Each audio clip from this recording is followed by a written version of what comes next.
just making sure you know where you're at. You're at the February 25th regular meeting of the Willits City Council.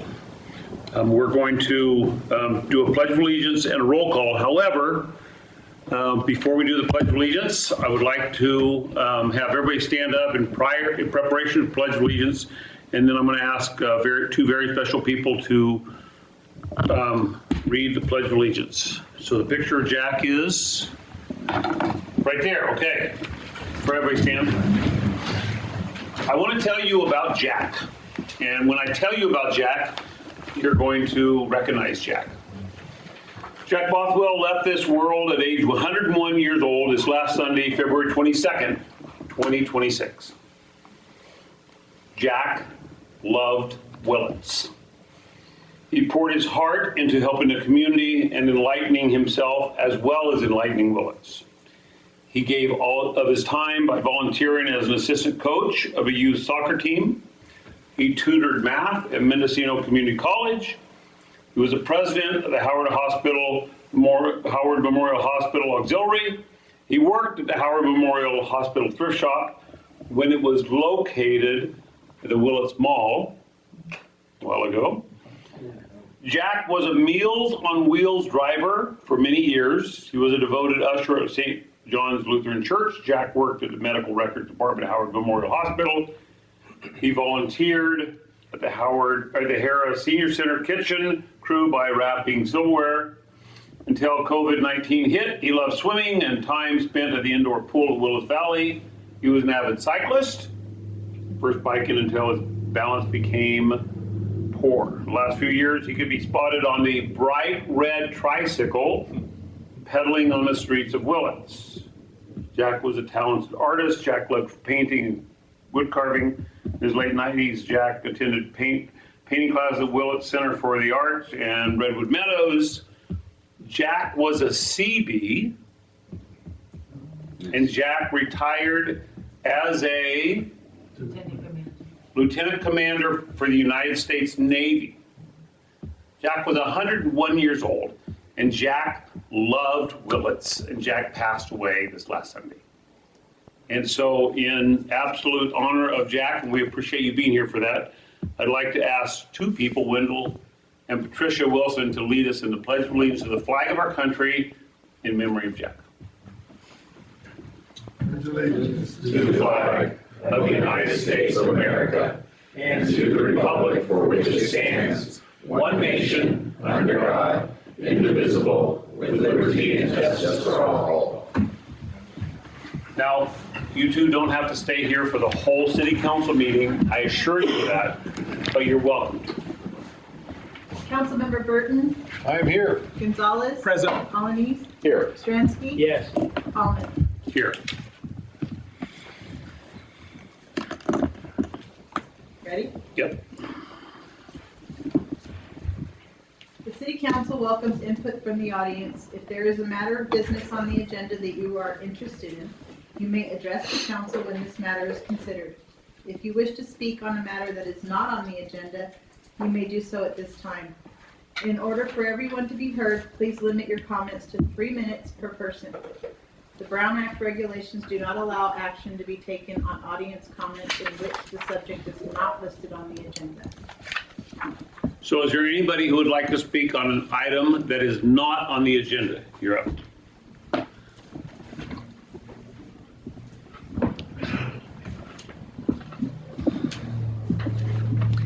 Good evening. I want to make sure I've got this. Good evening, Mayor Allman and council members. My name is Mary Kolvig, and I want to begin by sharing why I'm here tonight.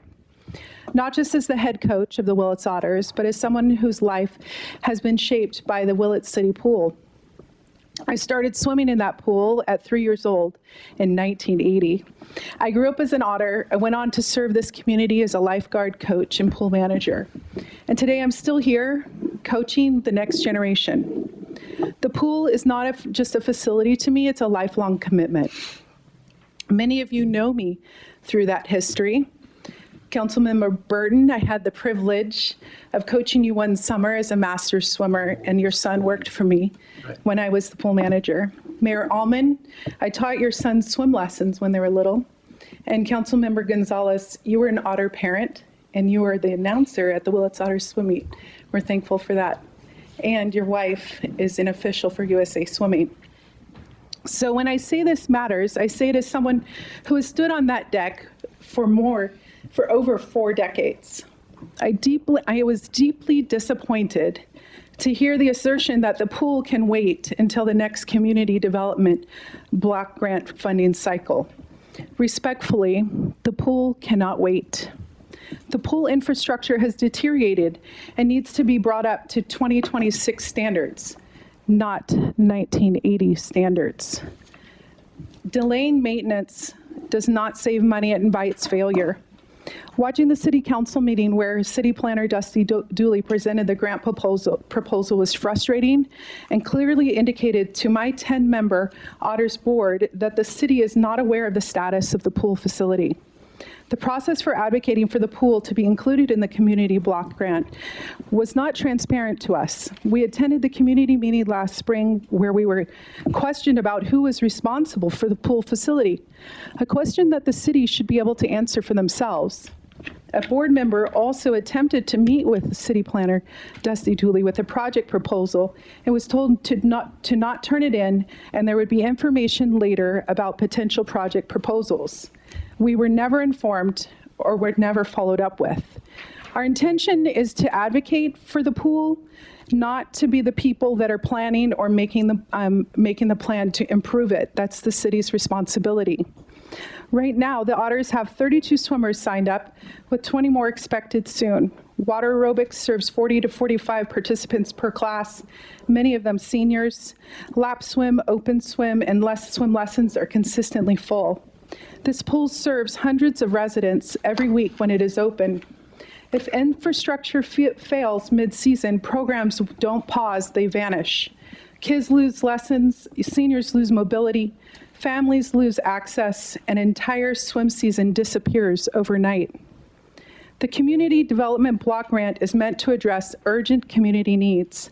A critical piece of public infrastructure already at risk meets that standard. I'm asking you tonight, not just as a coach, but as someone who has dedicated her life to the pool. Please don't wait for failure. Please act now. Thank you for your time and for listening. Deborah. Mary, do you have a budget on that project? I wrote it for 2.5 million. What? 2.5 million. The community block grant proposal that you have is asking for, I think that you can ask for up to 3.5 million. You're saying, okay, I'm sorry, we can't ask. Okay. Sorry. Well, let's talk later, okay? Yeah. Deborah, please tell everybody your title too, because that's very important. All right. Thank you. Well, good evening. I'm Deborah Pollock. I'm the Vice President of Academic Affairs at Mendocino College. And I'm a Willits resident. And I taught English before I was Vice President, before I was Dean and then Vice President, here at the what's now Imagination Station, the old center. And so I was in on the planning and the project to build the center that's down the street across the way from Mendo Mill. And so we're really excited that we are working on Willits Phase 2, which was always in the plans, even when we built the first building.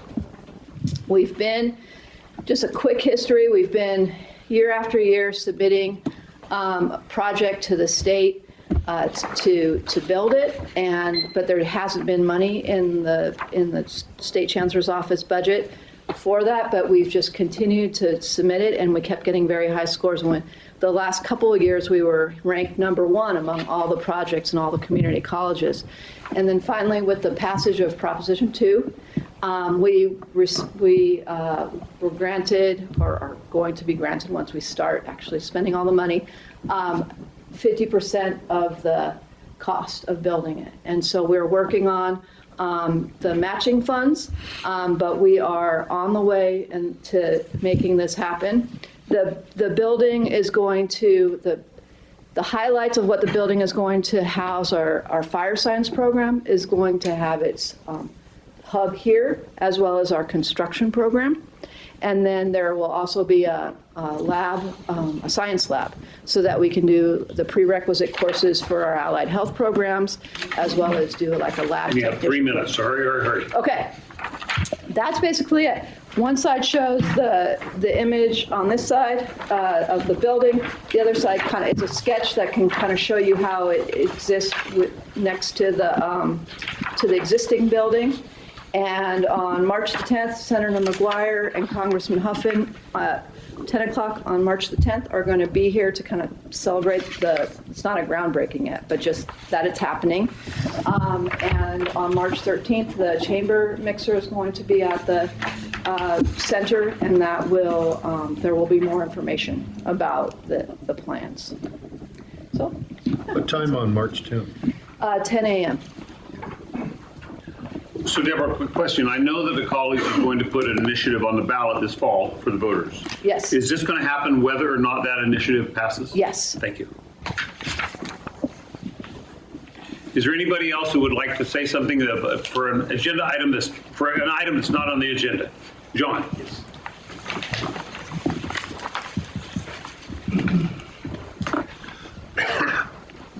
Good evening, Mr. Mayor, City Council. I'm John with the Chamber of Commerce, and I wanted to take an opportunity to introduce you to our new interim chamber coordinator, Stephen Dye, and he'd like to say a few words about who he is and what he does. Thanks, John. Thank you. Hello. Thank you for the warm greeting there, John. Good evening, Mayor Ullman and council members. I'm incredibly excited to step into this role with the Chamber of Commerce. Between running my local business, Dynamite Digital, and working with the great team over at DropWorks, I've gained appreciation for the hard work that goes into our local economy here at Willits. To say that Willits has been good to me would be an understatement. I'm incredibly privileged to be in the situation I currently am. And in fact, I remember making a video for you, Mr. Ullman, Mayor Ullman, as well. I have stepped in as the interim coordinator, because I do plan on moving closer to my family after the summer this year. But until then, I'm looking forward to using my background in multimedia and marketing to help highlight our unique community and to ensure the businesses here in Willits continue to grow, especially in these challenging times. But yeah, I just want to let everyone know that the Willits Chamber of Commerce, just a block away from us, doors are always open. If you guys ever have any questions about what the Chamber is doing or want to say hello, come meet me. I'm there from 10 a.m. to 4 p.m., so I shouldn't say always open. But Monday through Thursday, I'd love to get to know the people of Willits a bit more. Very good. Stephen, thank you and welcome to your new job. Thank you very much. Is there anybody else who would like Mr. Handy?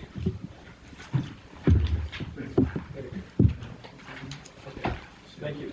Thank you, Stephen. Thank you. Good evening, Mayor Allman. Sorry, Mayor Allman and City Council members. I wanted to add to what you started out with this evening. First of all, I want to thank Patricia and Wendell for being here and for having such a great man as father. I'm a newer resident of Willits. I've only been here a year and a half, but a little while ago, I met a wonderful gentleman by the name of Jack Bothwell. And how I met him is he lives up the street from where I'm at, and I would see him periodically, mostly every day, being wheeled around in a wheelchair by his family and his esteemed caregivers. And in time, I got the chance to talk to him, and it was entertaining to say the least, just to talk to him. Well, some of you know I drive a red sports car, and one day he said, "I like your red Rocket." And so in due time, I got a chance to take him for a ride, 2 rides in my car. And during that time, not only did I learn about him being a lieutenant commander of the Seabees, he also was in the Marines. And he also worked for Ford Motor Company, who was he very proud of. And he also was a substitute teacher, I believe, for 28 years, correct? Math teacher. So one day, not too long ago, and I don't know why I decided to go out on the front porch of the house I live in, but I did. And I saw Jack zipping down the street by himself in a walker. And that struck me as odd.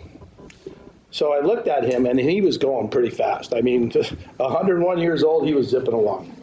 And I looked up the street where he lives, which is right up the street from my house, and I saw his neighbors peering down the street looking at me and looking at Jack.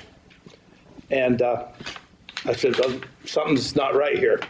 And I kept looking, and Jack was like really getting to the end of the street almost. And the neighbor was looking at me, and I go, is there something wrong? She goes, I don't think he's supposed to be out. Unbeknownst to me, Wendell had taken sick, and his wife had been taking care of him, and Jack escaped from the house and got on his walker and took off. I ran as fast as I could, and these 65-year-old legs as I could, and I caught him just before he had decided to make the left turn to go down a very steep hill, which would have been his undoing. And I grabbed him, I said, Jack, where are you going? Downtown for some ice cream. I'm going to miss my friend. Thank you. Thank you very much. Is there anybody else who would like to talk about any agenda or any item that's not on the agenda? Okay, is there anybody who would like to talk about an item that's on the agenda, but your personal time doesn't allow you to stick around? You're welcome to get 3 minutes and tell us how you feel about any agendized item. Going once, going twice? Okay. We're going to move on then.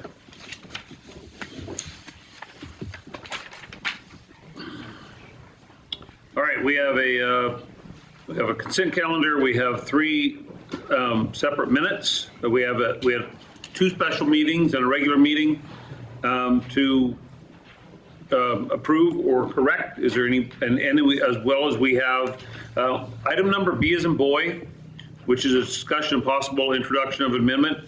I am going to move that to item number D or 9, B as in boy.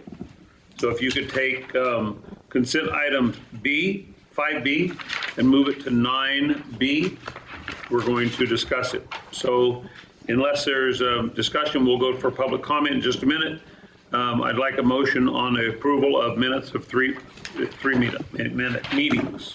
I make a motion to approve the minutes as presented. I'll second. We have a motion and a second. Is there any public comment on the approval of minutes for 3 meetings? Going once, going twice, hearing none. All right. And Mr. Mayor, Yes. I'm assuming we'd have to amend the agenda moving or do we just move it? I think it's the mayor's prerogative if he wants to move that to item 9B. Okay, so to the clerk. Councilmember Burton? Gonzalez? Yes. Stransky? Yes. Alanis? Yes. Mayor Allen? Aye. All right, so moving on, we have no monthly activity reports. We have a verbal report by the city manager. All things are rolling along fine, but no specific reports tonight. Okay. Well, now we're going to get to the long items of the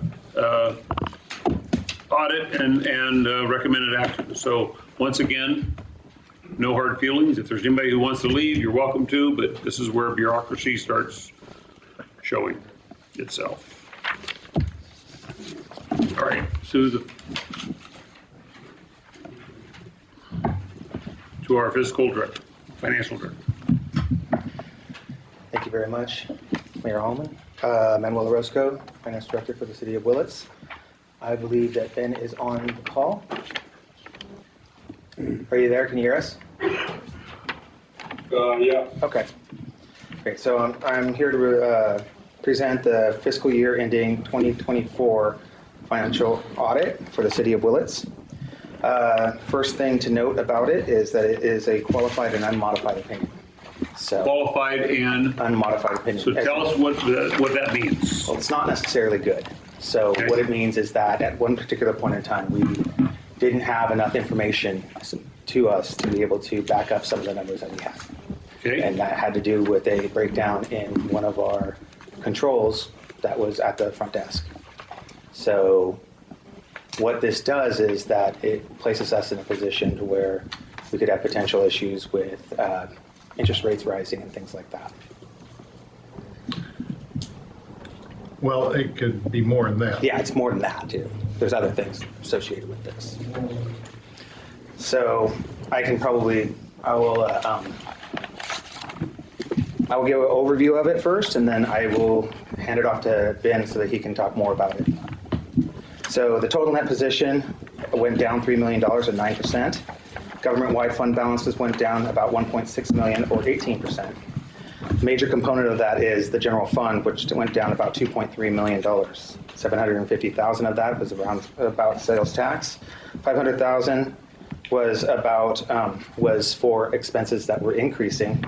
We had an increase of about $380,000 of professional services, and we also had an increase of $150,000 For fiscal year 23-24. for 23-24. Got it, okay. Okay, and surprisingly enough, it wasn't salaries. Thinking that it would be, but that only increased like about $30,000. So the other side of it was CIP, which $465,000 of it was for roof replacement and the power resiliency, the PSPS power resiliency. We had a grant for that, and took us some time to get that done. And the art center, we did the roof replacement on there. We did $94,000 on Wood Street parking lot, and the remainder of it was general expenses, with charitable expenses increasing by about $100,000. So with that, that's a broad stroke overview. I'm going to turn it over to Ben in order to be able to have him kind of fill in the gaps there. Okay, Ben, go ahead. Yeah, good evening, council members. I plan on going over the opinion and also going over some changes in the financial statement presentation in the current year, and also some, talking points, some of which Manny already went over. So we completed the annual financial report for the city for the fiscal year ended June 30th, 2024. So it's kind of a mixed bag. The good news is we did issue an unmodified or clean opinion on the city's governmental activities, the general fund and the aggregated remaining information. So this means that on the core governmental side of the house, the financial statements are fairly and accurately presented in all material respects. However, we did issue a qualified opinion on the enterprise side, so that specifically water and wastewater. Airport, unfortunately, gets rolled up in that because it's one opinion unit for all the enterprise type activities. So going into a little bit of detail on that. So as your auditor, so our job is to verify paper trails, right? So a qualified opinion simply means that there was a limitation on the scope of what we were able to test. So we weren't able to obtain sufficient audit evidence to support cash receipts for the water and wastewater fund because the record keeping was lacked necessary supporting documentation. So we couldn't determine if the numbers were accurate, we couldn't determine if adjustments were needed or necessary. So why was this? So the reasons that the city was undergoing a system, like a major system transition. So during this period and also continuing to fiscal year 24-25, so this may repeat for the next fiscal year unless we're able to get some additional information. The city was running ACS for utility billing, like one software where all the utility billing information was filled in and using that to prepare the bills. But they were moving the core accounting records into a new Springbrook ERP system. And because the city was only bringing summary data from ACS, which was used for billing, into Springbrook, the audit trail that we need is broken. So to test utility billing transactions properly, we have to be able to trace specific meter readings to a customer bill, to that customer's receipt, and then finally to the specific bank deposit date that went with that payment. So when the systems are disconnected like this, we couldn't trace those transactions back and forth. So without the ability to do that, this is unfortunately the result of that. So additionally, we noted that there were some system errors during the ERP transition that caused misstatements in the accounts payable balances, which we corrected this year. And you'll see those as time period adjustments. So, I know Manny and the finance team, they're actively working on integrating these systems. And once this summary level disconnect is resolved, testing those revenue items should be much smoother in the future. But I talked to Manny earlier today, and I think he said that we're going to face a similar difficulty for the 25 fiscal year. Any questions on that? Yeah. I want your last statement. We're going to face some more additional questions, and you just said 25. Are you talking about 24, 25 or 25, 26? Manny, I think It's 24, 25. Manny, he said that the full implementation didn't go live until after fiscal year 24, 25. July 25, yes. June 25 is when the transfer. June, okay. All right, so I have one more question, and I'm only saying this because of my past experience. You've audited our books for several years, right? Yes. This is a really serious question I'm asking in front of everybody. Is there anything that you saw that was negligent or criminal in your auditing?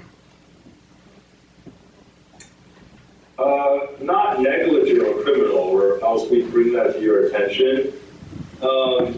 I think I'll just be blunt here. I think we've audited the city for many years, and I think the challenge in the last several years has just been turnover. Getting the city ready for an audit is it's a difficult task, and it takes a lot of time and dedication. And it feels like there's just been, there was somebody that I was working with last year that was a third-party contractor, and when you just come in and try to just, and with the system transition and everything, it's really difficult for somebody to come in as a third-party contractor to try to understand what's going on and provide, auditable information. And that's kind of happened for several years in a row where, we weren't quite sure who our corresponding person was, and there's just been a lot of turnover, and staff. So obviously Manny can't do everything himself. He needs staff to be able to pull records and kind of work as a team. So that's just been the difficulty, just turnover and just difficulty getting information, I think. All right, thank you. Councilman Burton, do you have a question? So I hope that answers the question. Ben, is that right? Ben, yeah. Ben, Bruce here on the Willits City Council. I understand what you're talking about of the transition from one system to another, but I'm looking at page 1, on page 1 of your opinion, and you seem to describe another problem in the last paragraph where we were unable to obtain sufficient appropriate audit evidence supporting the cash receipts of the business type activities of the water, wastewater, and airport enterprise funds. That sounds to me like we weren't giving receipts for cash payments. Yeah, so one of our basic, test of controls that we perform is that we look at cash receipt registers. So we look at all the payments coming in, people coming in to pay for utilities. Obviously, utilities is a large part of the revenue stream for the city of Willits. We look at those transactions, we look at people paying for their utilities, and we look for the entire chain of information, starting from billing. So somebody's coming in, they're paying, let's say, $75.39 for utilities.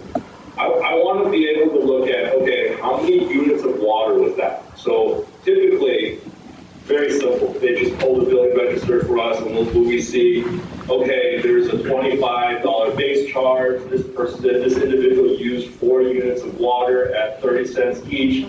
They were provided sewer services, which has a flat charge of $33. Maybe there was a late fee, and we hold 40 transactions like this. We add them up. We make sure it's mathematically accurate. We make sure your billing register has reading information. So it'll say, you know, the meter read before, at the beginning of the month was 743, the meter read was 746 at the end of the month. So we recalculate that information, okay, 3 units used, 3 units billed, the base charge matches your fee schedule, the waste charge matches your fee schedule, it all adds up. Okay, so we tick mark, right? Then we want to look at the receipt that was issued to the customer. So we're provided with a copy of the receipts. Here it says exactly utility billings. This is the revenue account. This is the individual that paid for it. That matches the billing information. And then I look at, okay, when was this payment made? It was made on February 25th. And then we look at, okay, when did the February 25th utility payment make it to the bank? Okay, well, it was part of this bigger batch, obviously, 3 daily batches of $100,000 each. We look at the amounts, we look at $300,000, get the bank statement. And what we do, when we're able to do that with 40 transactions, we're like, perfect. Controls appear to be working as designed. We're happy with that, and then we can do whatever substantive procedures we have for the AR balance at the end of the year, the amount of money in the cash, et cetera, et cetera. We try to do that here. We have the cash receipt journal. We hold transactions, but we weren't able to get the billing information. We weren't able to get the copies of receipts issued to customers. So obviously then we don't know when the deposit was made and which bank deposit that went with. So, you know, and then so that's the reason. So without being able to, so obviously like there's thousands of utility transactions, right? We do our test and control based on a limited number. So if that limited number, we encounter that kind of difficulty, we extrapolate that across the breadth of the city's revenue, utility revenue for the year. And I mean, even typically we may have issues. Let's say we can test 40 transactions, we may have 3 to 4 small issues. And that's already a pretty big concern that requires additional research. But the fact that for all the utility payments we're looking at, we weren't able to get any of this information. I don't know if it's, I won't speak for the cause of it, but basically we waited, we got back and forth, and we weren't able to extrapolate that information. So that's a pretty serious issue. So we don't typically issue qualified opinions lightly. Mr. Zane, can I ask, of the 40 transactions, did you check only the transactions in the 23-24 fiscal year, or did you check transactions outside of that time? No, this audit is only 23-24, okay. So it's only starting in July of 2023 through June of 2024. So these missing cash receipts were just for that time period? Right. Okay. So, and I may have misunderstood you. Out of 40 transactions with cash receipts, how many of those had issues? We weren't able to trace any of them. So all 40 had issues. I want to make sure I understand. All 40 had issues? Yes. Thank you. So I want to follow up a little bit. The wastewater department bills on the property tax. At least all my wastewater bills do come on property tax bill. Are there cash payments on wastewater to wastewater customers? Is there wastewater billing that is not incorporated into a property tax payment?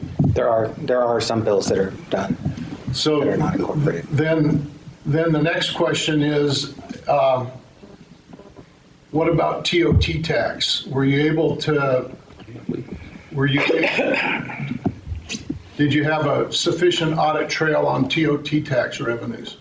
Yeah, TOT was not an issue because the receipts themselves have all the information that we need in their individual transactions. So we can trace those in. And to the deposit. Yeah. Okay. Jerry? So the main issue here is more informational for individual transactions. We're able to trace that information in pretty quickly, but it seems like there's just a disconnect between the two systems. You know, we're pulling our receipts from one system when the billing's being done in another system. So I'm just trying to brainstorm with Manny for the next coming year to see if there's, on a data side, if there's a more transparent way to look at do the testing or to look at the transactions. Were there any aberrations in the overall deposits to the fund? Revenues in the wastewater and water fund? Right.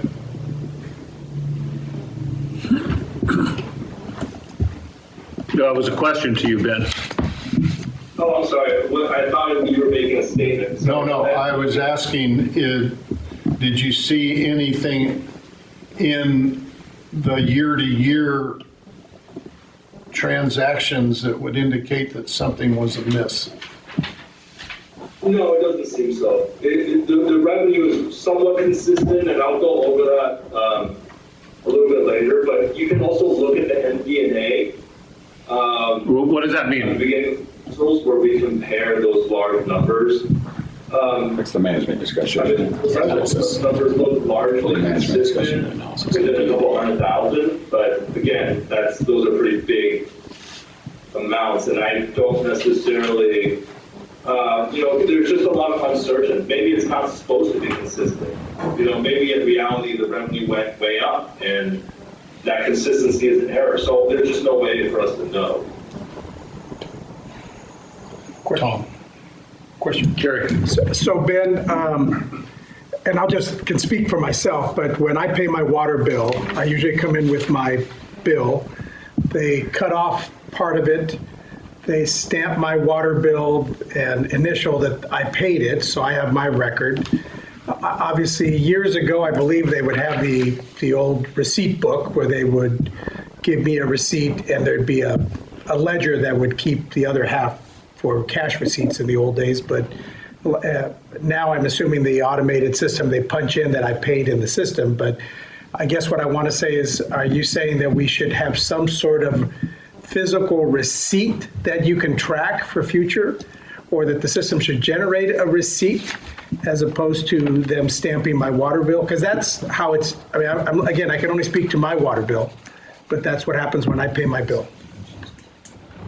I think the system, the way it operates, is fine, and we didn't have issues with it in prior years. It's not really the billing software or the way that it's being, the way that receipts are being issued that's the problem. It's the information. We just can't connect the dots between money coming in and money being billed. So it's a system thing. So once you're all on the same system, then it shouldn't be an issue. It should be as simple as clicking on a transaction.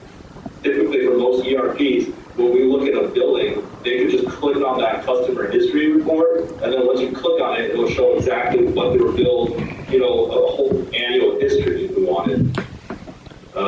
It's just right now they're running two systems, one for finances and one for billing, and they're bringing the revenue numbers in as a lump sum, as far as I understand, for the billing. So the individual transactions are just not linked, but because of the volume of the transaction, maybe if somebody had enough time to look at this information line by line and dig into the detail, they might be able to find, single transactions back and forth.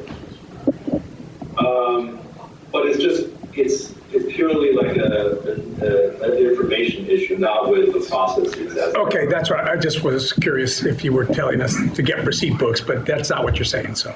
Larry, do you have any questions? I don't have any more questions for that. We're not done, he's not done doing his audit report, is he?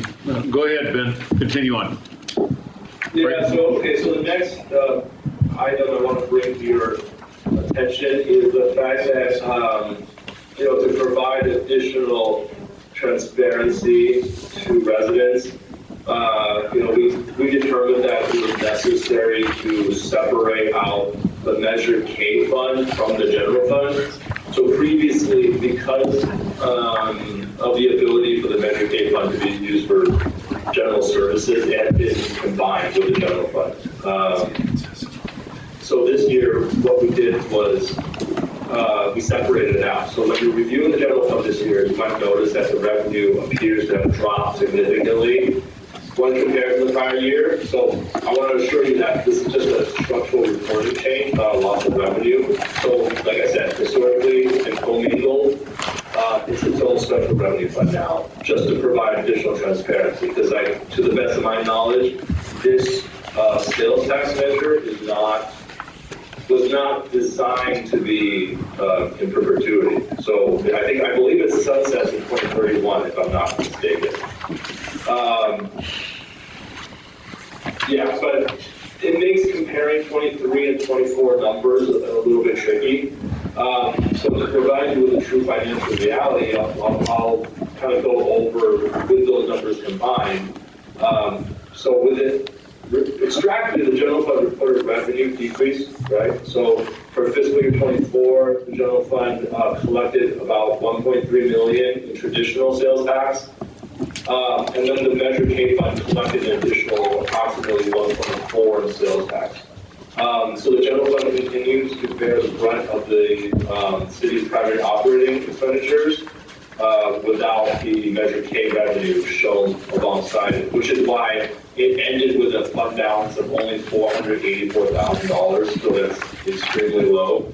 But if you look at the safety net, as it were, of those operating funds, the picture is a little bit more clear. The new Measure K fund ended the year with a fund balance of about $4.6 million. So together, the city has an overall available fund balance of $5.1 million across those two areas. So the revenue is still there. It's just organized differently on paper this year. And then year-over-year financial health. So, let's zoom out and look at the city as a whole. So like Manny mentioned earlier, overall net position decreased by about $3 million. So breaking that down, the governmental side saw a decrease of about $871,000, so almost $1 million. And then the business type activities, water and wastewater, decreased $2.2 million. So what that tells us in plain terms is that overall the city's expenses outpace its revenues, obviously. And we, fiscal year 23-24 was a relatively healthy starting point, but drawing down $3.1 million in a single year is a trend that, the city wants to watch pretty closely to ensure that your baseline operating remains structurally balanced. And another issue is all the interfund borrowing. So when you look at, so I want to bring something to your attention. So when you look at a line item called interfund balances, what you'll see is that totals about $2.5 million. So these are called due funds. So what's happening is that specific funds are running out of cash. And what they're doing is they're taking silent internal loans from the city's pool cash to continue operating. So as of right now, out of that $2.4 million, the Measure K is essentially acting like the city's internal bank for these purposes, right? So of those $2.4 million in interfund borrowing, Measure K is the lender for about $2.2 million of it. So basically, it's the lifeline for the city's operations. This happens, this is somewhat normal. So temporary cash flow shortages, especially for project funds, is normal. But if it becomes structural, then it's definitely a red flag. So, tying over $2.1 million of Measure K cash is like an IOU. It limits the ability to actively deploy those funds for voter-approved purposes. Right? So the problem is, where's that cash going? So about $870,000 of it is being borrowed by the solid waste fund, which now has a deficit of $1.7 million. So, we understand that the city believes that the state or the county should be responsible for some of these costs. But until we have some kind of solid funding source secured, the fund remains a massive drain on the city's liquidity. And one other item that we haven't even faced yet is in the next year or two, we have to reassess that liability that's in that fund. So there is for these landfills that have been closed, there's a methodology that's required to disclose the true liability. So what you're supposed to do is, and the last time this was done was a long, long time ago, like in 2003 or something. So what the city should be doing pretty soon is looking at the annual cost of remediation. But I don't know the proper terminology, but basically to keep the seal from leaching into the surrounding land. There's a cost associated with that. You're supposed to take that and multiply that by 20 and show that as a long-term liability in that enterprise fund. And that number hasn't been updated since 2003. So obviously the cost of that remediation is probably significantly higher now than it was in 2003. So that long-term liability, that landfill closure cost, post-closure cost, may jump once that engineering estimate is updated. The airport fund is also operating in negative cash, so it's borrowing about $500,000 from the city pool. Gas tax fund is borrowing about $400,000 internally. So the takeaway I think here is that these aren't minor bookkeeping imbalances, which is usually how this is. So sometimes there's just timing differences between collecting certain funds and then spending on projects. So sometimes at year end, some cities do have these negative cash balances, but because of the significant volume of them, I don't believe that's what's going on here. So basically these funds are relying on cash generated by Measure K and general fund just to keep the lights on. So moving into the next budget cycle, I believe the city and manager really needs to come up with a hard, realistic plan to either increase revenues for these specific operations or, dramatically cut costs. Or, formalize a plan to subsidize them. Because you're not supposed to keep these negative balances year after year after year. You have to either say, like, hey, you know what, we're just going to give them money to subsidize them, or, something else.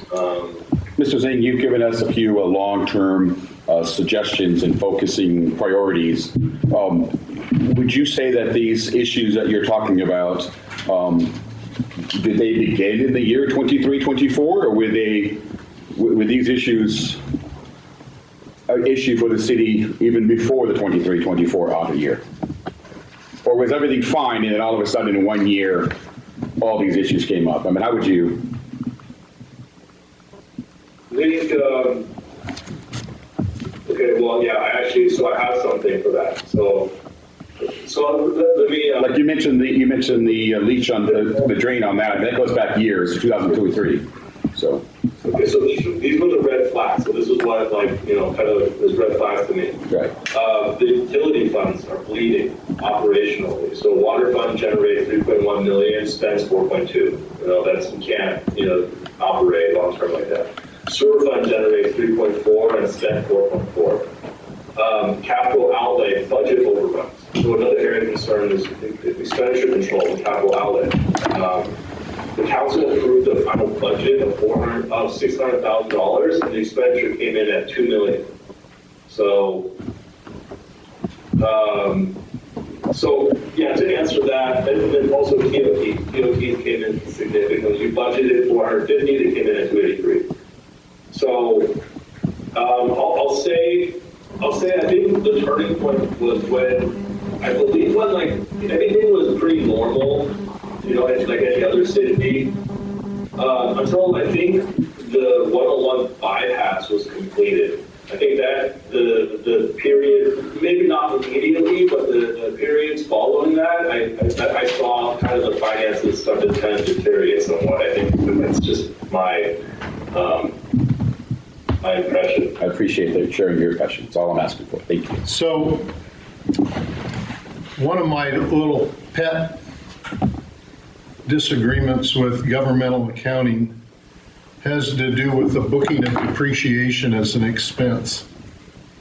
And the wastewater and water enterprise fund both have depreciation in the $700,000 to $900,000 a year. It's booked as an expense, but they don't, it's not really money that's spent.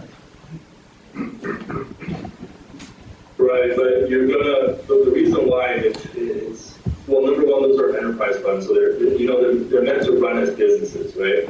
So Yes, but they have the unique opportunity to run as a business without paying taxes and depreciation. Those infrastructures are gonna need to be replaced. I understand that, but that does not create, it's used as an operational expense. That isn't set aside into a capital fund. If that depreciation was set aside into a capital fund, then you wouldn't be borrowing money when you had to buy a new tractor, or you bought new equipment or replaced equipment, because you were able to keep the depreciation cash. Just one of my little, so these things, when they run that close, they run a negative balance, but they can actually still put money in the bank. Right, I mean, the enterprise funds, if you take depreciation out of the equation, then, they're somewhat break even. Right. But obviously, and I think so the capital outlay that we're talking about where they have overruns, it's unrelated to the operations of the enterprise funds, the sewer and wastewater funds. But yeah, eventually, water distribution, treatment, wastewater treatment, those infrastructure items are going to necessitate replacement, and it's just prudent to put away, to at least factor that into your rates so that you're able to put away a certain amount every year towards that replacement. You don't want to, have one huge rate increase down the line when there's need to replace, significant infrastructure, and then you have to scramble to find, some kind of debt vehicle. I just have never seen local government pay cash for infrastructure. It always borrows. Yeah, I mean, that's more of a philosophical question. All right, any questions, Jerry? Questions, Larry? Questions? No question. All right, Ben, thank you very much for your time. No, are we done? Well, we're not done with the topic, but we're done with Ben, right? Are we? No, I don't think so. Okay, so Ben, I have a question. Ben, you've been doing accounting for the city of Willits for at least 5 years. Is that right? Yeah, I think more than that, but yes. All right. I'm looking for a trend here, because what you just presented to us was a horrendous, with all due respect to you, it was a good presentation on you, but the facts were horrendous. Is this a sign of what's happened for the last 5 years, or is this a one and done situation? I'm asking you, based on your experience dealing with the city of Willits, compare 23-24 to the prior years.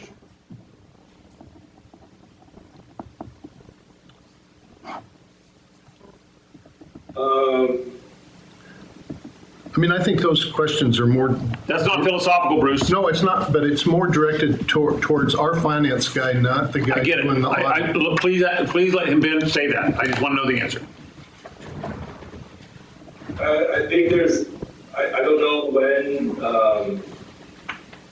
know when activities became like this, but usually these kinds of situations build up over several years, things with capital outlay, these things don't happen overnight.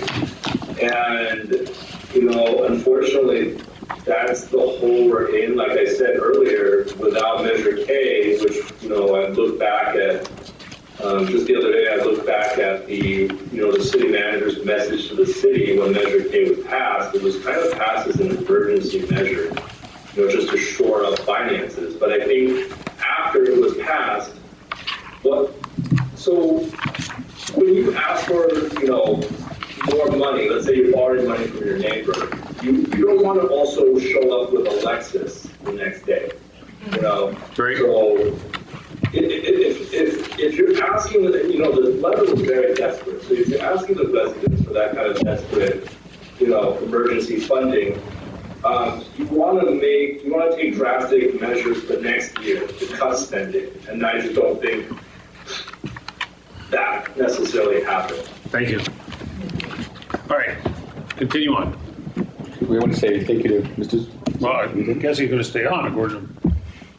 Well, I mean, we've made it to page 20 of the audit statement. No. All right, okay. So I don't know, if he doesn't have more to his presentation, I certainly can ask him. Continue on. You're on page 20, Ben. We have several more pages to go. Was there anything? Was there anything else, Ben, or are you done? You went through the whole thing? Yeah, no, I'm done. Okay. Yeah, I mean, take time to digest the information and then, send myself. I think I was in contact with the city manager, the interim city manager, so, contact me however you feel appropriate with any more detailed questions, and I could field you more prepared responses. Did you find any unusual or old accounts payable, late payments, or lack of making all of paying their due debts at the end of the year? That 2019. No, I don't. It's kind of the opposite. I think in the system implementation, some of the accounts payable doubled up, and then those have to be cleaned out. And then, there will be another management report that we're going to issue that's going to address some other issues we found just as far as operationally, like getting ready for the audit. Like a lot of account balances weren't cleaned up that we think should be cleaned up as part of the year-end closing process. So there's going to be a separate report on that. So I was trying to understand the unfunded pension obligations. Could you review that piece of the audit for me a little bit? yeah, so I forget the year, but it was 10 years ago actually. So 2016. So starting in 2016, so prior to 2016, the amount that the city owed unfunded for people's pensions didn't show up anywhere in the financials. So nobody knew about it, nobody cared. But starting in 2016, they wanted that information disclosed. So that unfunded, that net pension liability, essentially, all the city employees that were hired after 2012 are under what's called PEPRA, so there's a different pension plan. But then city employees that were hired by the city of Willits or by another entity that moved over to the city of Willits before 2012 have a different kind of pension plan that's much more generous. So the city, the individuals that work for the city contribute a certain amount towards their pension, and the city contributes another portion. And that amount is determined by whether you're on PEPRA or on the old system. So the old system, the city's portion is much higher for those employees. And those funds that are contributed to CalPERS to fund these pensions are part of what's called fiduciary net position. So they go and they invest that money. And then the total pension liability is how it's actuarially determined, like how long people are going to live after they leave employment with the city. And currently, when you look at all the money that the city and employees, so employees and employers have set aside for that pension, and you compare it to how long people are going to live actuarially, the amount that's going to be needed as of right now to pay those benefits, that's the shortfall. Right. But depending on market conditions, that could change. So you have to look at the actual, that's kind of a crystal ball number because it assumes a certain discount rate, a certain amount of return from the market, and that's 6.9% annually. So if we go through significant drawdowns in the equity market, and CalPERS is invested in some pretty speculative vehicles. So any kind of market downturn could significantly change that number, or it could change to the better. So there's a portion of the pension note that shows, there's a 1% change in that discount rate, up or down. That net pension number could go down to almost zero if markets do 1% better than anticipated, or that liability could be significantly higher. So. But is there some balancing check that the city has to write every year to match whatever the drawdown of that account is versus what they paid in? No, what they do is, obviously, you can, if you choose to fund that with excess revenue, and some cities have chosen to do that, or set aside money in a pension stabilization fund that the city invests on its own as part of a Section 115 trust.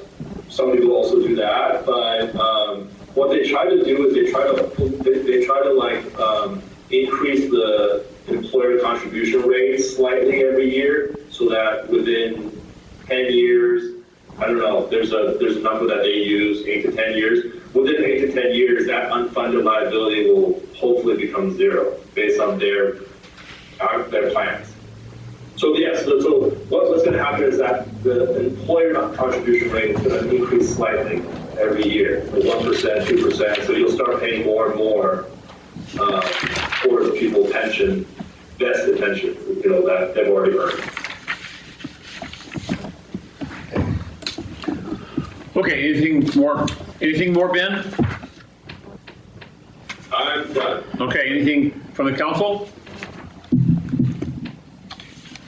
Okay, we'll open up public questions in just a minute. Continue on, Manny. No, that summarizes everything so far. Okay. So we're going to have public comment. However, your questions are going to be directed towards the council, not to Ben or Manny. All right? Is there anybody who would like to comment? By all means, Nikki, go ahead. Your questions are directed to us, okay? My name is Nikki Caldwell.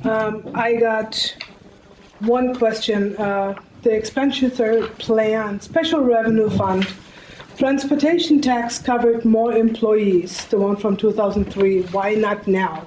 Wait, I'm sorry. What page? Do you know what page you're on or no? No, I don't have that written Okay, the down. transportation fund. Say your question again slower. So the transportation tax covered more employees. It's not done now anymore. That was back in 2003. So question, why not? I know that's not something you can answer, but maybe you can sit down with Manny or Ben and figure that out. The other thing that I have, last year, we talked about raising the water rates and it got declined. Through trainings and studies, you should ideally be adjusting annually your water rates to keep pace with inflation, raising operation costs, repairs, etc. As we all heard, Ukiah is looking at a huge water raise coming next year. My question is, looking back now, does the City Council regret not adjusting our rates to match up our needs? In California, there is a plan that you do your rate increase every 3 years, a minimum of 3%. I don't think it's too much to ask if we start raising our prices. I have a very selfish interest in that for me and my coworkers, but also for the city, because I think there's a lot of revenue that the city lost over the last couple of months if we would have adapted the water rate. Thank you, Nick. Thank you. Is there anybody else who would like to comment? Bear.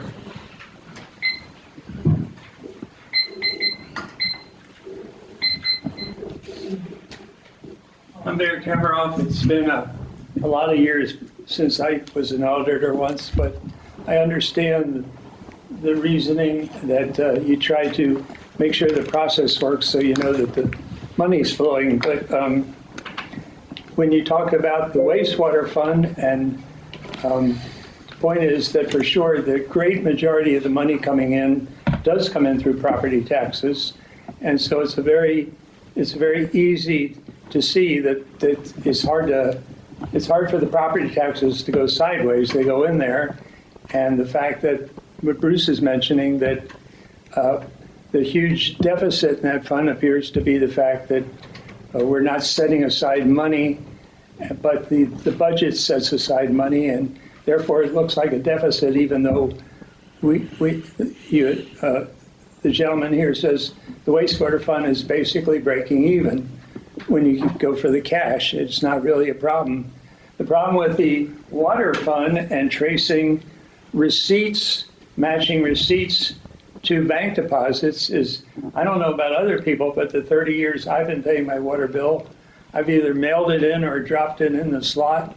I've never gotten a receipt in 30 some years because I didn't come in to get one. But every month I get my statement and it shows that I made my payment, and it's right there. It's never been wrong in all those years. So that process of matching receipts to the bank deposits is a flawed process if there's as many people as me who don't come in to get a receipt and don't expect one. And so we reach a point where whether that fund is, if the money that it gets handed in, if there's any way just to trace that. But you mentioned that Measure K is the lender. You spoke about Measure K being an IOU, but Measure K, as I understand it, is not a lender at all. That money's never going to be paid back. It's being used to fund the general fund, which is what Manny's been explaining to the problem for several months now. So what I'm saying is that it appears that there's no problem at all, cash-wise, cash flow going broke, that there's really no problem with the sewer fund, and maybe most likely no problem with the water fund. And as you pointed out, it's the general fund and the consultants and the rate and interestingly enough, you said the raises were not a problem, but it's the general fund that's dragging it down. And I understand how difficult it is to trace the water if we don't have receipts, but if there's a lot of people like me, we're never going to get those receipts. Anyway, it seems like we're going a little sideways with that, if that makes sense to you. It makes sense. Thanks, Bear. Who else would like to comment? No, Sabrina, by all means. Good evening and welcome. Thank you, Bear Kamroff. I think he made some very important points. I know we've talked about Measure K, and I think that it hasn't been noted that the $4.6 million that was sitting at the end of the fiscal year 2024, the reason it's sitting there is because the prior council did not expend that out in the budget, and the reason that it wasn't expended within the general fund was because we were waiting for a finance manager to give us line by line for transparency. If that had been done, then we would have been able to move money from that 4.6 million into the general fund.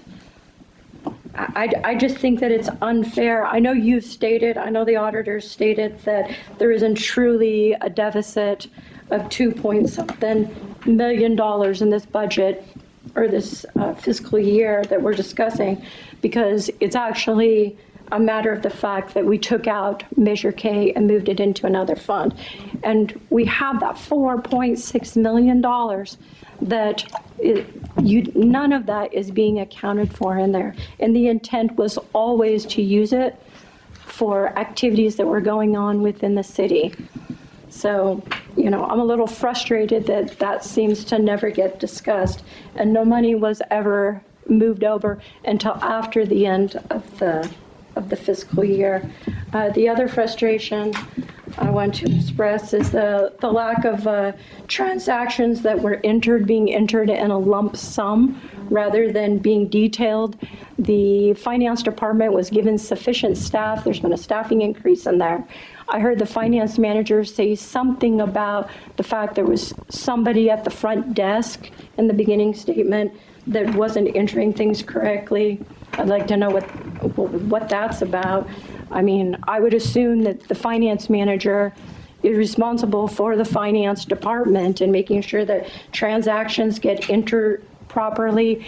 I know that in the past, there's been questions about whether or not the finance manager has been getting the auditors the information that they need in a timely manner, that there's been some slow progress in getting auditors information that they need so that we could get audits done on time.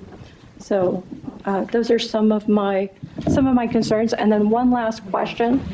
This last year, have we been paying for a consultant to work in the finance department? Because I know that we're currently paying our finance manager in health and in benefits and wages over $200,000 a year. Are we also paying a consultant, Andy Heath, to check his work or help him with his work? So I'd like to know that as well. Thank you very much. Mr. Hand.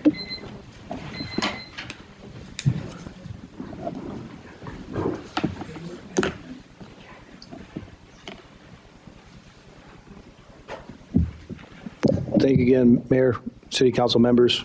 Stuart Hanty again for the record. I like the old adage of keep it simple, stupid. And maybe I'm a little naive here, but I'm gonna ask this question of the white elephant in the room. How much longer does this city have before we hit the wall? Are we on the verge of bankruptcy? And it's a question that needs to be asked. And again, I may be naive about this whole thing. I've been listening, sir, I've been listening to you talking. I've dealt with a few budgets in my days in the 30 years of law enforcement that I had. And it's really sad to see some of the people's faces in this room knowing how bad the situation has become. And I applaud you guys up here for trying to fix it. Is it a fixable situation? I don't know. Is it something that you guys have been working at? Yes. Is prior people involved in the government of this city attributed to this? My answer is yes. And I'll leave it there. Thank you very much. Is there anybody else who would like to comment on this? Anybody going once, going twice? Public comment is closed to the council. I'd like to follow up with a question with Ben. Where I was asking about, outstanding liabilities after year end, that's the city's obligation. And I believe it's a substantial problem now, but I don't know where it was, and I'm not sharp enough to see it in these deal of the compensated, uncompensated absences, or the city's obligation to pay people for sick time, vacation time. They can accrue it, I understand, indefinitely in this city, and it doesn't have to be paid and zeroed out every year. And I'm trying to determine what was that liability at the end of '24. Yeah, I can give that to you. I think I was on the right page, but I'm not sure I was getting. Yeah. So that number.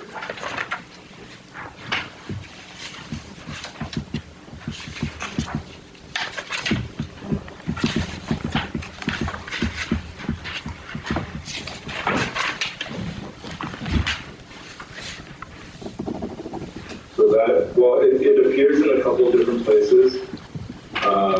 So the most accurate number would be in, or the most clear place that it would be in is on page 43. So you'll see that there's two portions of it. There's some that's in the governmental fund, and there's some that's in the water wastewater, but in total, the combination of, like you said, the vacation and sick time that's accrued owed to employees is about $880,000 at the end of the year. 880,000, what you said? Yeah. Yeah. Well, okay. Where is that on that page, Ben? I'm on page 43. Page 43, there's a table, it's called long-term liability. Yes. The government liability, compensated absence. Okay, yeah, okay. All I got to do is read. You got that pretty quick. I'm going to assume you don't use Springbrook. I think that's a pretty real number. I mean, that is if an employee shows up tomorrow and says, pay me, we're out 800 and, Or of that employee's amount, yes. well, if they all show up. If they all showed up, sure. 17,600 per employee. Well, that to me is another $800,000 out of Measure K, the enterprise fund, comes out of pooled cash, and you can't smell where pooled cash, you can't smell where it came from when it's in pool. All right, does the council have any more questions for Ben Zing? Yes, I do, Mr. Zing. Could you clarify for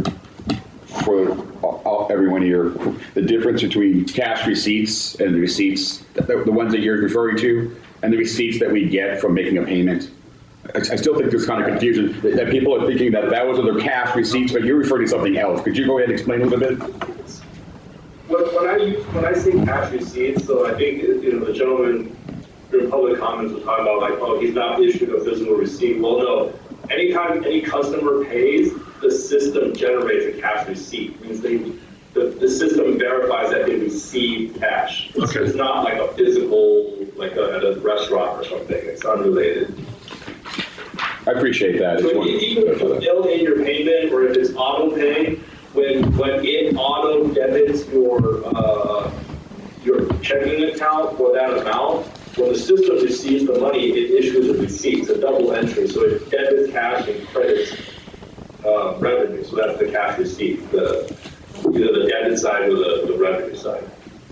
I appreciate you sharing the information. Thank you, sir. Anything more? So, Not for Mr. yeah. Zing. Jerry? Oh, Well, I just wanted to point out, Barry, I asked the same thing, and maybe you missed it when I said that it wasn't an actual physical receipt, but you or I would get for a water bill. It's because there's two systems. There's one that generates your bill and one that generates that cash receipt that then he can trace to say it went from your pocket to the city to the bank. And that's where he couldn't trace it all the way through because there's two systems at work right now. Well, it's not a cash receipt, it's an income entry in the journal.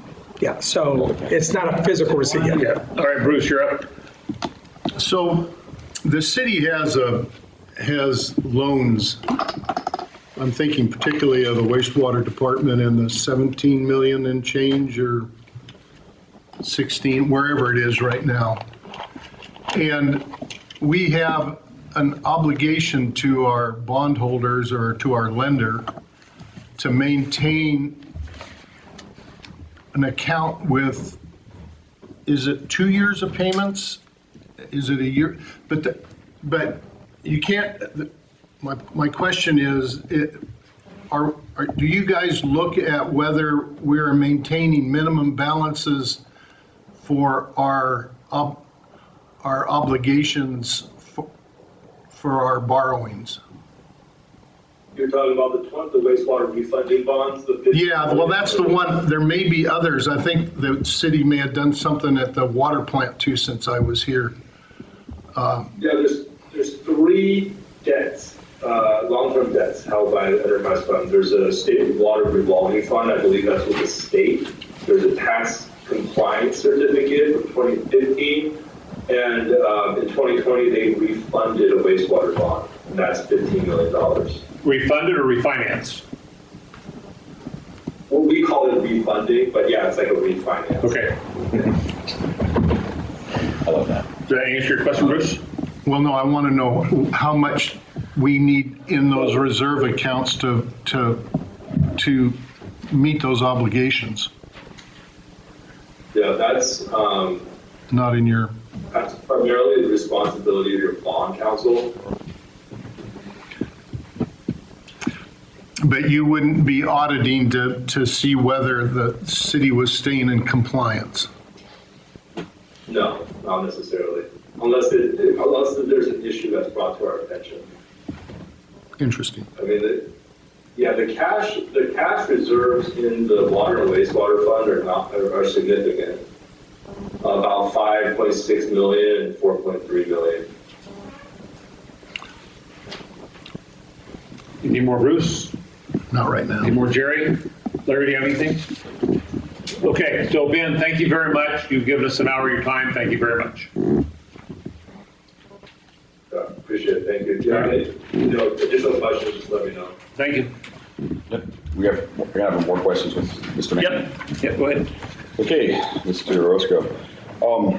I'm just gonna complain about something I've talked about before. Okay, we put out a agenda. We tell the public on Thursday, this is the information we're gonna talk about at the public meeting, and then we get another one on Monday because something was not included with the other piece. So that wasn't ready yet. Okay. So I wanted to be able to get it on this agenda so that we talked about it. However, in order to be able to do that, I needed to give you what I had at the moment and then make an agenda, an update. Okay, so the MD&A was not finished yet? It was not finished yet. Okay, so when I asked on Wednesday's financial meeting whether the audit was completed and whether he was even ready to be presented, and you said it was, you were being technical. Because the audit was done, but the MDA was not. Was not completed, yeah. I see, now I understand. I apologize. What are you talking about?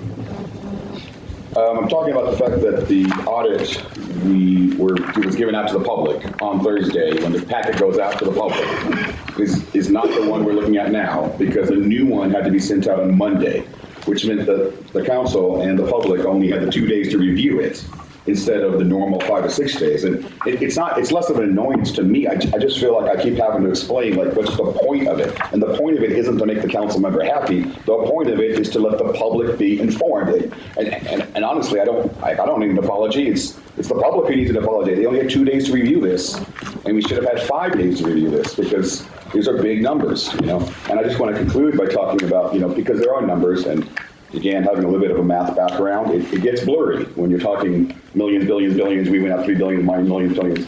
People's eyes just glaze over, okay? So I just want to reiterate what it says on page 4 here, that in the 2023-24 year, our primary government revenue nearly went down 1%. But the expenditures for the primary government expenses increased by 47%. Our revenues stayed about statistically the same, but we spent 47% more in that given year. Business type revenues were likewise. They actually had a small increase in their revenues in the given year, but in business type expenses, which are the enterprise funds, the expenses increased 35%.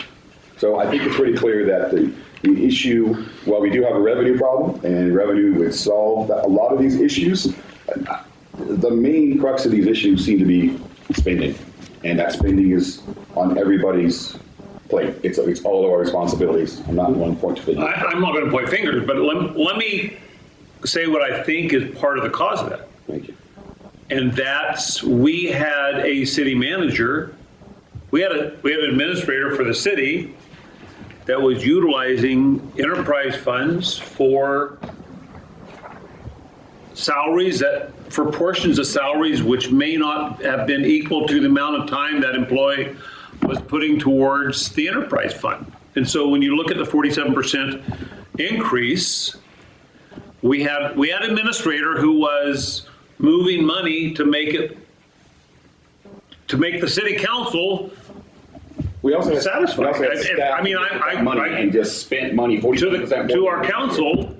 We have a contractual agreement that we cannot say anything negative about a former employee. But I hope that doesn't preclude me from saying the truth. Manny, can you tell me how many? Wait, hold on 1 second. All right. I'm looking at council.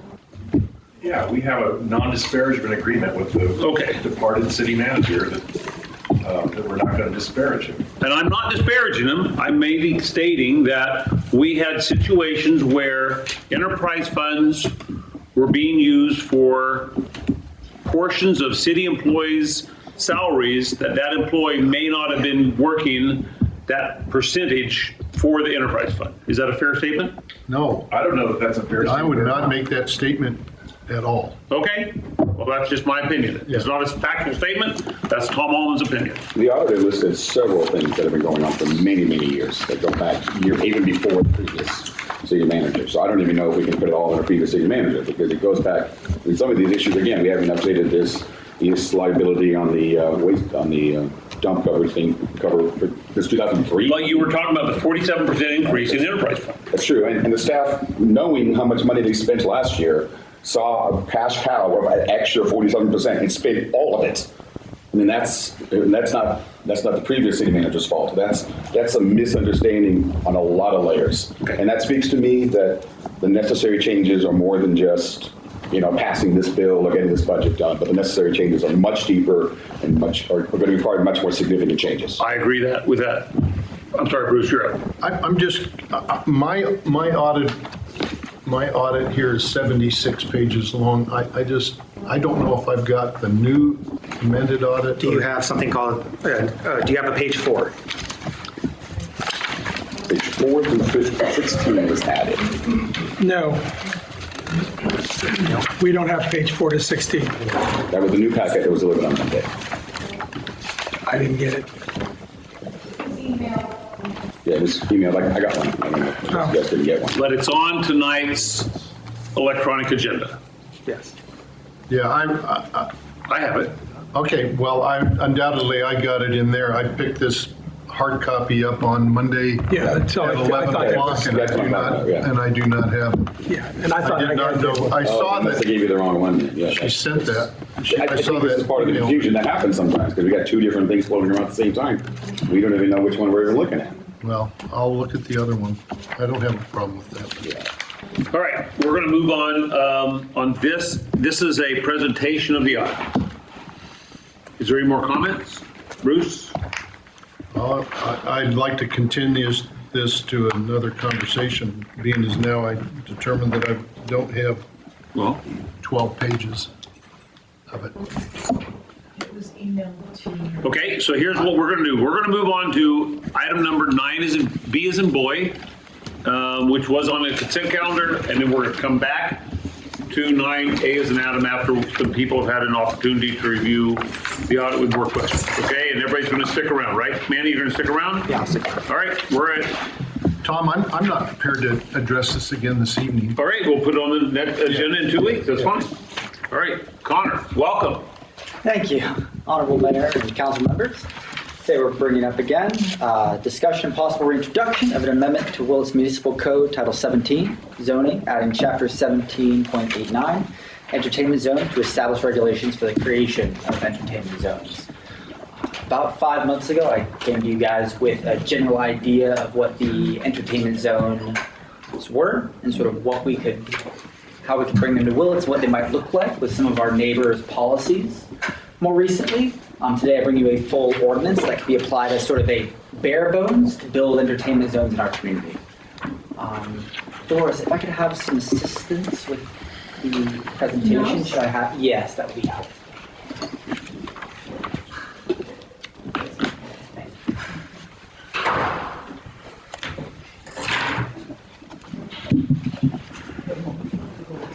Thank you again.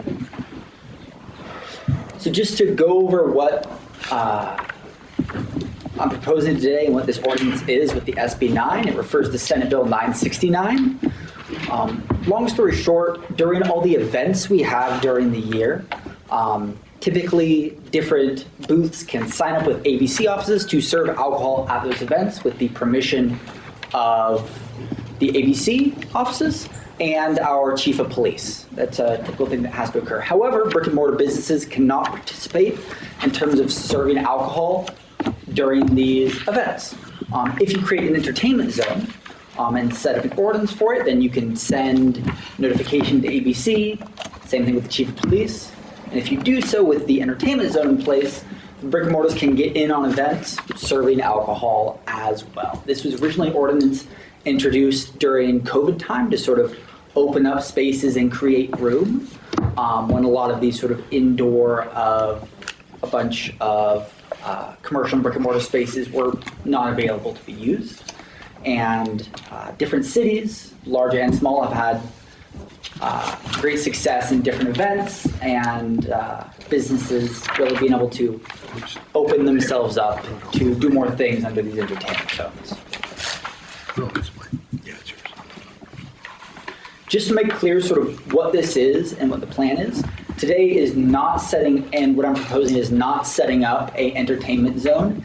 It's setting up sort of the bones to make one. So this first reading ordinance introduction is just once this is set, then by resolution, a entertainment zone can be brought to council. But to say, hey, this is a rule set and an area and what we want to do for an entertainment zone. But to do that, we need to first set, hey, we can bring it to resolution. And that's what this ruling is. What an entertainment zone is and what it might look like. The actual rules, regulation, and spacing of it comes next. This sort of style for introducing the entertainment zones was taken off of our neighbors at Fort Bragg, and they did the exact same thing, where first it's setting up, okay, this is what they are and this is what they fit within, before making a stamp of, okay, these are the exact rules, this is the exact space. So if, in fact, we move forward here with no additional questions or changes required, then we go to the second reading in 2 weeks' time. Then we'd have a month for adoption.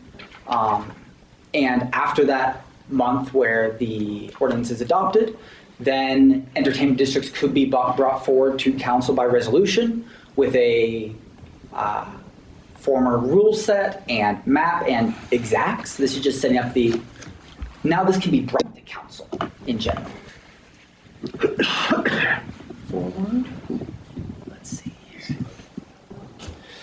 Just to sort of go over what a general stamp of a zone may look like. Again, this is not what's being approved today, but this is what a proposal might look like in terms of resolution for an area that council might approve. So right here, I'm showing you on the left and right. The left is what I brought to council a few months ago as a vague idea of what it might look like. The left is also what was provided because left is also the impact of more recent events. So as a reminder, this entertainment zone would only come into effect during events for the city. So things like the car show, things like Harvest Moon Festival, where areas of the city are shut down anyways for these events, and booths and vendors are out and can serve alcohol anyway. So it would allow in certain areas for the brick and mortars to also take advantage of the same benefits those booths have. And on the right, at recommendations of business owners and council and the Chamber of Commerce, is including a little bit further north to include some newer businesses, both North Spur, as well as in the next few months, some up and coming different businesses that are going to be occupying space there that could take advantage of an entertainment zone. And that spacing that we have there has been sort of chosen because it allows for not a whole lot of changes in terms of events and traffic control plans that have already previously been set up for events while just keeping the area. I have a question, Connor. Yes. So if we change something tonight, is it going to change everything by another week? 2 weeks? Yeah, another 2 weeks, because then, well, more than 2 weeks. In terms of public announcement, for something like this, if things are changed, I think it puts it off by 2 meetings, because in terms of the notice to do a second reading, I think we have a 5-day minimum requirement to put it in the newspaper, which gives me exactly enough time to stick it in the newspaper with the second reading. If things are adjusted, I believe that rule increase comes to 10 days instead of 5, which puts me 3 days over. So I'm legally, I think, required to push it off another meeting. Is that correct? Somewhat, just a little bit of clarity to add on to what Connor said. So if council has some adjustments to the language, some revisions that they'd like us to make. If they're relatively minor and we can complete them, by the end of the week, that's not going to set us off the timeline that Mr. Stack just presented there. Okay. If there's substantial revisions and it's going to take staff more than a couple days to make those, then we're probably pushing the potential second reading from the next council meeting to most likely the one following. What about a slight adjustment to the map? Would that? No. And in fact, the map, like Mr. Stack said, that'll come forward with a resolution 30 days after this ordinance is adopted. Thank you. Yeah. Nothing about the rule set of an entertainment zone in terms of the scheduling, what time it's allowed, what space it's allowed in. None of that's on the table today. And none of that's confirmed today. All this is setting up the framework for an idea like that to be presented through resolution. Got it. Okay. And speaking of that framework that I was talking about, this is the management plan idea, which is basically on top of the map that I just showed you, which will be presented forward, an idea behind a management plan would also be presented, which is all the different sets and requirements that would be needed for a resolution to be put forward to then council to either accept or deny. Once basically the outline and management plan is set through resolution, then administratively somebody can come forward and apply to use an entertainment zone. And if it matches the management plan and the map that's been set by council, and it's approved by both the community development director or designee and the chief of police, only then can an event take advantage of the entertainment zone. So again, it's sort of 3 steps there. The first is setting forward this entertainment zones can exist within the city. And then the resolution will let, okay, here's a big stamp with rules of areas that can be used. And then the third and final is somebody applying to use it during an event. Say the Chamber of Commerce could come forward for something like the Harvest Moon Festival or something like a First Fridays event that I know they've talked about before and said, hey, we want to use it, and here's our management plan for this exact event. If it follows the rules set by resolution, then it could be approved by the chief of police and the community development director. Or but only one entity has to apply for it. When? Not each business. Yes, it'd be whoever runs the event. Okay. And typically there is a plan under that. As part of this, there'd be the zone operator designator, which basically is there's one person in charge when it comes down to this who manages, maintains, and is held responsible for the management plan put forward. And that management plan has to include all businesses under ABC that serve alcohol or will be taking advantage of the entertainment zone. Okay, thank you. Can you promise me that it'll be on one side of one piece of paper? Which bit? The management plan. The minimal management plan I've seen is 2 pages from Fort Bragg with some very small ones. But that's just for the resolution passed in terms of the rules. What needs to be put forward when somebody comes in to apply is more because it's all the spacing, the traffic control plan, but that's not for you guys to put forward. The resolutions are typically a little bit smaller and just are the general rules. The proof to follow those rules can be a bit longer if you're an applicant going for a full city event with shutdown of streets and tons of businesses and that sort of thing. All right. Any more? Just real quick, Mayor, I just wanted to point out to Councilmember Burton, we did prepare an example entertainment zone management plan that's some pretty straightforward, critical questions. Happy to get some feedback from you and the public on that. Dusty, I just think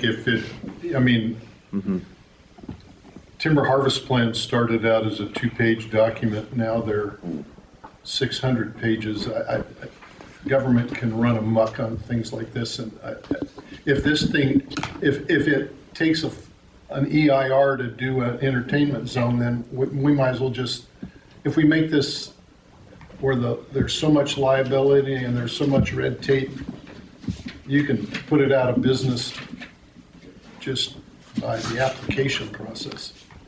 Correct. I understand that, and I'll share that concern. For the most part, it's name, number, yes and no questions, checking some boxes, and then getting a site plan in a little bit more detail. And I think once we get one of these under our belt, we'll hopefully be able to reuse them for future events. But yeah, point taken. Thanks.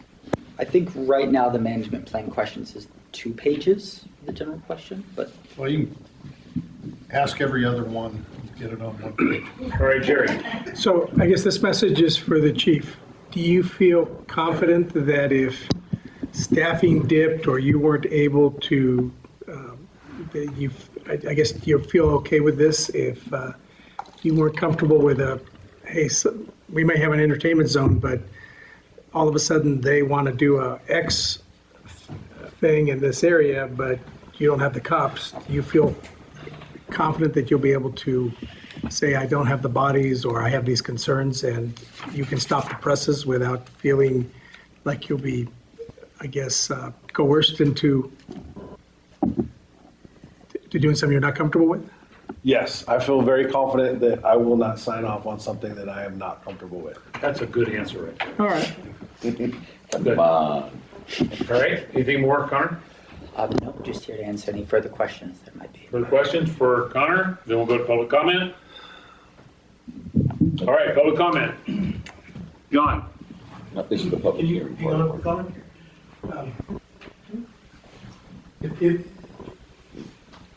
I'm John with the Chamber of Commerce. If I understood our conversation correct prior to this meeting, that entire map doesn't always indicate the entertainment zone that will be used for each event.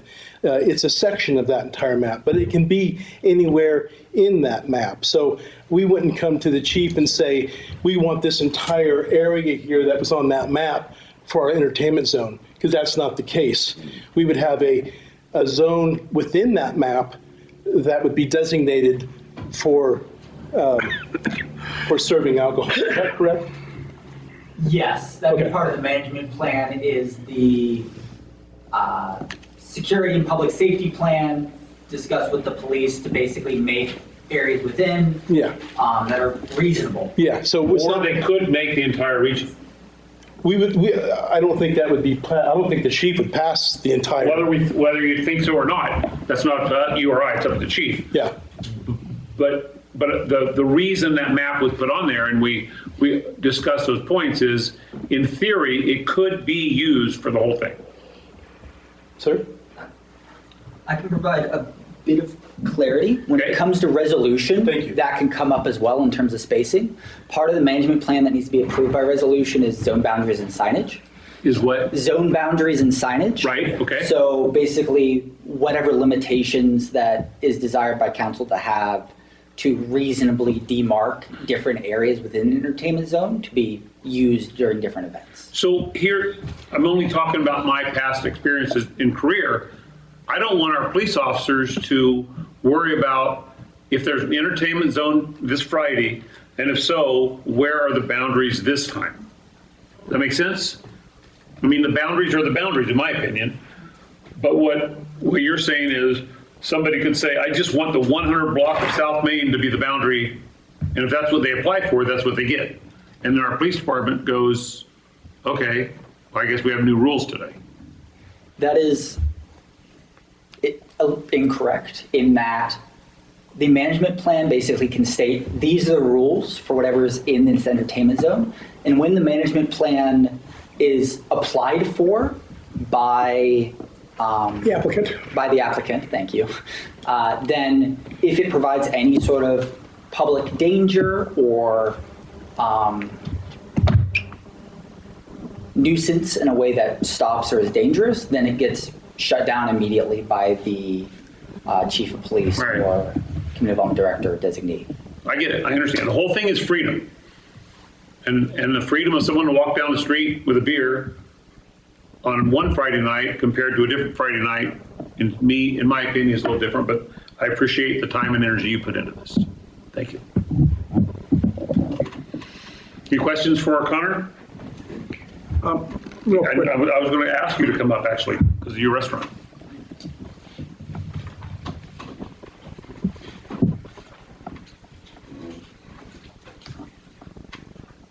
Sabrina Rodriguez. I'm just going to kind of use your analogy of the word of freedom for just a moment. Sure. And imagine that you're not a drinker. Okay. And you don't necessarily, as a taxpayer, want to pay for someone's freedom to drink and walk around in an entertainment zone. Honestly, I don't think that it's the best use of the city's tax dollars to create an entertainment zone so that people can walk around and drink alcohol. We have businesses that have licenses. They have patios. They have enclosed space. They have rules on how to make sure that children don't get access to alcohol there. I don't feel that my tax dollars are best served by creating an environment that isn't controlled. If you had come and said, there's a designated space and it's a 2-block radius, there's going to be proper signage, and it's a special event, I wouldn't object to it. But when I saw that map of how large that area was, thinking there's no way there's going to be, I can't imagine that without spending significant amount of tax dollars, whether it be police or public works or whatnot, that you could manage to make sure that this thing was contained. Thank you. Our state legislature and several other incorporated cities in our county have found it beneficial, but okay, thank you. Anybody else have a public comment? Nikki?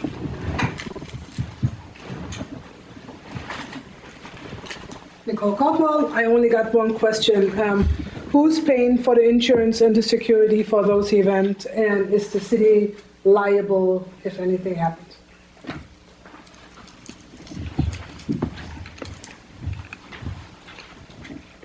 The security and insurance would be unchanged of what has happened anyway, which is that folks who throw events and shut down large sections and close large sections of Willits are already insured for those areas. From what I understand, this would be unchanged. Again, it's allowing brick and mortars to enter within rights that are already being used with other organizations and booths that are serving alcohol in these events. And Connor, help me with the history of this, but this came into play during COVID. Yes, sir. Our state legislature, it started with San Francisco, I believe, of allowing people to go out on weekends or whatever their entertainment zone days were and not get in trouble for leaving a restaurant with a cup of beer and going down the street. Is that right? Yes, I'm unsure if it was specified for beer. I believe those first areas were beer and wine, although I don't have the records in front of me. And to the chief of police, things such as public intoxication and minors in possession, all those laws and regulations would still be fully enforced? To my knowledge, yes. Yes, thanks. Can I ask? Yeah, sure. So hypothetically, Arts Group wants to apply, and we've passed this already, so they would administratively get their plan passed through. And if they wanted to do something on a Friday night from 6 to 10 p.m., and we said, yeah, that's fine, and we gave them, administratively gave them a defined area. Is that how this would work? It wouldn't come back to council, but it would just be this administrative process at that point. Yes, but what comes to council first is in this area that the Arts Center would want to do, there'd be limits on hours, there'd be limits on times. But I guess my question is, each and every time it would come to us for approval, or? No, so the big resolution, so the rules would be set by resolution. Okay. The approval of events under those rules, and those rules can include size, they include hours, they include time. All right, so once we pass this, then at that point administratively, they could come. So if the chief felt if all of a sudden they hit on a day where maybe it's during Frontier Days and some other group wants to do something and he says, no, we're already dealing with Frontier Days group down here or some other event that is happening already and we don't have the capacity to allow it. I know we have an entertainment zone, but we don't have the capacity. The chief could say, sorry, I don't agree with this then. 100%, yeah. Okay. All right. All right, any more public comment on entertainment zone? On once. Public comment is closed. To the council, at this point, Connor, good presentation. Thank you very much. Do we need to approve this? Discussion and possible introduction. So we did do an introduction. No, you need to now move the introduction and the formal reading of the. There we are. Ordinance. We need to entertain a motion to move the. I will gladly entertain a motion. I would like to make a motion to introduce and to waive the first reading of this resolution. I would like to second that. Motion is second. We've had public comment to the clerk. Or any more council comment to the clerk? Councilmember Burton, Yes. Gonzalez. Yes. Stransky. Yes. Alanis. Yes. Almond. Aye. All right, moving on. Thank you very much. All right, and Councilman Burton says we're not going to go back to 9A as an add-on because he wants time to review that, right? So it'll be on the next agendized public meeting. Thank you. All right, departmental reports. Is there an airport report? You should have it in the packet. But it's- Is there any additional airport report? How's that? Is there any additional community development report? Just wanted to again highlight a couple opportunities out there for the public. We've once again extended the opportunity to make application with the community development staff for our housing rehabilitation loan program. Again, this is a no interest loan opportunity. You can get a new roof or otherwise fix up your home that may be in deterioration and allow you to live in that location for a good amount of time. So again, somebody that's getting up there in age, their house is starting to fall into disrepair. Maybe they need a new roof or something else that may prevent them from being able to occupy that home. This program is set up to get some funds available for you to fix your home. You don't have to pay us back essentially until you die or you sell your home. So we have applications at the library. We have applications on the website. There's some Facebook posts if you follow the Community Development Department. Or ideally, just come into the Community Development Department. We're happy to walk you through the process.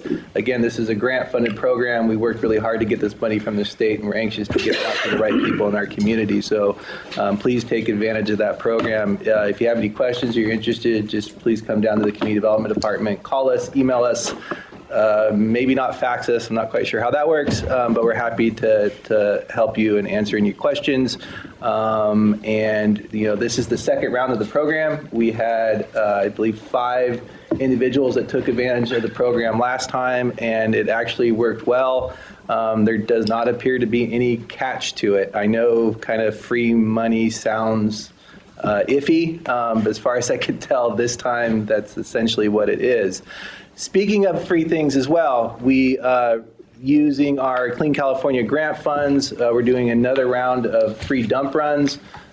So for the rest of this week, if you want to come to the community development talk to Mr. Connor Stack here, and you're a resident of the city of Willits, unfortunately we can't give them out to Brook Trails or folks out in the county, but if you're a resident of Willits, we've got a free voucher for you to dump up to 2 cubic yards of household waste. So this won't be the last time we run the program with these grant funds, but if you have time and could use that free dump voucher, please come down to the Community Development Department, and we'd be more than happy to give you one of those. Thank you. Thank you very much. Is there any additional for finance, Manny? Any additional for the police department, chief? No, sir. Thank you very much. Any additional for services and facilities? Nope. And any additional for utilities? Can I ask Yeah. Sure. a couple questions? Sure. Walter, there was a letter from a landowner along the rail trail project that was concerned about undercutting the bank. Have we been addressing that? Or Yeah, we're looking into it. We've been in contact with the landowner, yes. is there, And monitoring it, yes. does there seem to be a solution? Yeah, it's longer than we can talk about. There's Yeah. more plot to it, yes. But we are working on reviewing it, yes. We've been involved in that for quite a few months and everything, yeah. Okay. Yeah. And then there was a question about, again, on that trail about ADA access I have not seen anything. It's fully ADA accessible. It's been designed as such. I understood from the contractor that there was some change order that was not going to be ADA accessible. I don't know the information that's from the contractor. I've not heard that at all. So that's kind of information that's based on, I'd have to find out. Yeah. You might get a hold of them. Yeah, I don't know what you've heard, but that's not, yeah, it's supposed to be ADA accessible. Everything's being done to do that, yes. So is that the main contractor, Bruce, you're talking about? Yes. So could you contact him tomorrow? I will, yeah, Thank you I'll very look much. into it, yes. Right. Thank you. All right, City Council announcement, communications, and reports, as well as good and welfare, combining the two. Bruce, is there any announcements, communication, reports, or good and welfare? Nothing comes to mind. Thank you. Jerry? LAFCO will not be happening on the 2nd, so apparently they canceled the meeting. So. Okay. Nothing to report. I attended the, help me here, Dolores, the finance Committee meeting? not the finance committee meeting, but the county finance investment. Oh, EDFC. Yes. Let me tell you, if you're a business owner and you want to borrow money at a low interest, there are opportunities available to you. Absolutely. I mean, we're talking large amounts of money available to you that they want you to succeed. And so if you're a business owner watching this in the city or in the county, you wouldn't contact us, but you'd contact the county representative. There is money available to you to help you succeed in business. Absolutely. All right. This is going to conclude the regular session of the Willits City Council. We're going to go into closed session. And public comments. Public comment for everything I just said. Public comment before closed session. And there will be public comment before we go into closed session. But there's a public comment on the announcements, communication reports, good and welfare from the county or from the city. All right. Is there any public comment regarding closed session? Okay. This meeting is adjourned. Thank you. Evening. It's 9:49. And closed session has ended, and its direction was given to staff.